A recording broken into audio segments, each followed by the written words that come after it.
I'm Mike McKim, and welcome back to the B-POS podcast. Today, I'm going to talk real briefly about grieving with your family. It's one of those things where family is critically important, I think, when you're going through the grieving process, but it's definitely not without challenges. So I don't remember exactly when, the first, couple days after Connor's death were a little bit fuzzy. So I don't know if this was the first night or second night, but Rochelle and I were lying in bed and we made a commitment to each other that we were going to go through the same emotions, but we were not going to go through them at the same time. And so we agreed to be understanding, be patient, be compassionate, empathetic, because we're going to oscillate on different wavelengths for sure. And, hopefully when one of us is down, the other one is up. I think one of the biggest challenges is if two people are down in the dumps at the same time, that can lead to bad things.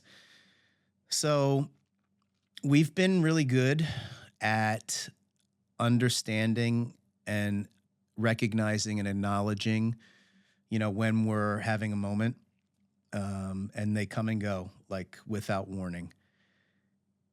One of the biggest challenges for me personally, and I don't know if anybody else has experienced this, that's going through a similar thing, is while your family, and I'm just going to say your spouse in particular. So for me, Rochelle, while they're probably, one of the most important people in your life, and especially while you're going through this process together, sometimes it's really hard to talk to your spouse about how you're feeling. And it's not because it's hard to share feelings or to talk or anything like that. What I find is if I'm really, really bummed out, I don't want to drag my wife down to my level, right? And so sometimes it becomes tough when I'm super sad for me to share that with her because I don't want to make her super sad, So I'll retreat to my own place and try and work my sadness out and then come back. So I don't have an answer, how to solve that problem. I just want to make you aware that it can for sure be a challenge. I think another one of the challenges too, because when you go through something like this, your emotions definitely change. Your emotional state changes. It can be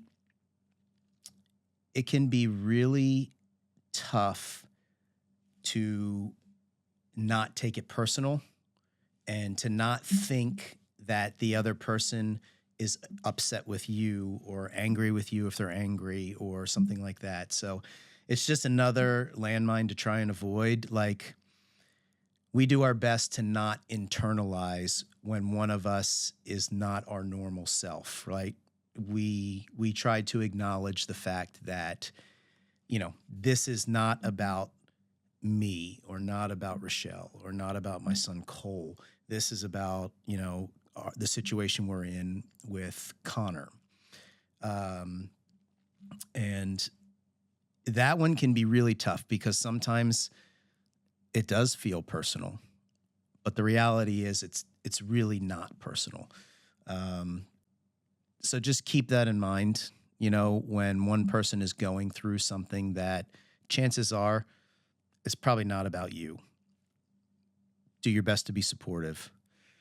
And I think, I really think that is one of the most important things that I've learned about grieving with family.